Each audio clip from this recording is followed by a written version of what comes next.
The next Xbox is supposed to release sometime around the end of 2027 to the end of 2026 apparently. They're doing this because they want to beat PlayStation 6, and if they release earlier, they might be able to regain some of their momentum. But I can't help but notice there's a thick atmosphere of dread around Xbox right now. Raising prices of Xbox Game Pass, laying off thousands of people in Xbox studios across the board really makes people question if Xbox is even worth purchasing at this point.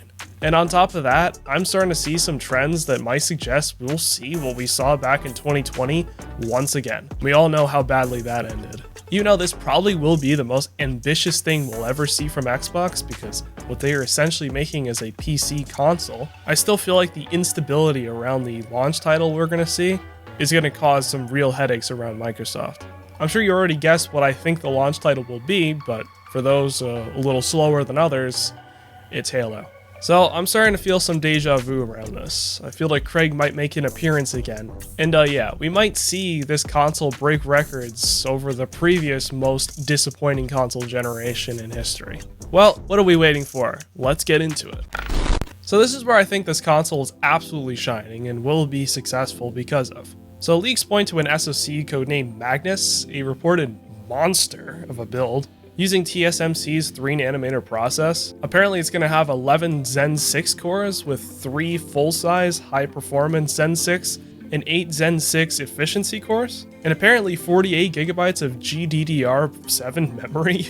If I was a kid hearing these numbers, I'd be squealing. But apparently 24 and 36 gigabytes might be possible configurations. It really all depends what happens. We're not entirely sure, but to be the most accurate as possible, those are also possible configurations we'll see. For the very astute of you that might have noticed that has 11 cores, this is really to save on costs when manufacturing, since you can have a higher yield, which means, guess what? Lower costs. So it means it's cheaper to produce, but not really. We'll talk about that in a second. Microsoft's core strategy this time around seems to be leaning on the fact that PlayStation still is in the console market, and Xbox is no longer going to be in the console market. It's going to be a PC. So that means the PlayStation 6 will be less powerful, but also will cost less, so it might be a better price to performance ratio than the Xbox. But since the Xbox is a PC, you can do a lot more with it. Instead of gaming, if games suck at the moment, you can play other things. You can do whatever you want with it. And since they're releasing before the PlayStation 6 potentially, that means, well, might be able to regain momentum also at the same time. But since they're going for this PC design instead of a console, the price is expected to be much higher. Not to mention, this is the largest APU we've ever seen in a console. So what that essentially means is manufacturing it is still going to be very expensive, even though they're going with the 11 core layout, which helps save on cost because if one gets broken in production, they can just disable it and still have a perfectly functioning APU. So leakers are saying this console could cost anywhere between $800 to $1,200, which is insane, to put it lightly. But they have to do this since it's supposed to be a PC hybrid console thing, because guess what? When you buy that console, you're not expected to just buy off of the Xbox store. You can go over to Steam. And guess what? Xbox is not going to make the money off of sales on Steam, as Steam is. So they're just going to lose money.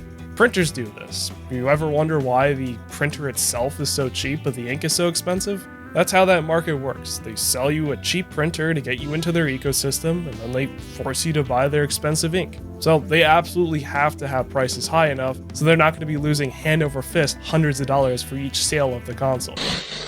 Alright, so we all know, especially after this generation where there's been essentially no exclusives, that a killer app for a console really is the difference between either being Sony or Microsoft this generation around. And what might be that killer app? It's probably not Gears of War, because Gears of War E-Day is supposed to release sometime around the end of 2026. And realistically, the console won't release until the end of 2027 because, reality. Even though many leaks suggest that Microsoft wants to release in 2026 to get ahead of PlayStation 6, realistically, it would be very hard to pull this off, and there's not enough information suggesting that this even is possible with the amount of time they have left. So guess what this means? Well, we might be seeing a Halo CE remake be the launch title of this new console. And that's what I meant by deja vu earlier in the video. The reason why I think we're going to see another flop from Xbox again is because we already saw this before. Releasing a Halo title as a launch title already happened, and it was a complete disaster, and it ended up not even being the launch title of the console. And the reason for that is because Halo Infinite was in development hell for like 5 years before it released. And when they finally decided to show it off, we saw Craig. And we were not happy, and we asked Microsoft very nicely, very vocally, and actually very loud, and a lot of people were pretty mean. Well, push that back to the next year because that game is clearly not finished. And with all the recent layoffs we've seen over at Microsoft Studios, it's hard to believe that this game will actually be half decent. Things were so bad at 343 Studios, they literally renamed themselves to Halo Studios. Whether through being laid off or, just saying this is fucking stupid, 9 out of 10 art directors over at Halo Studios have all left.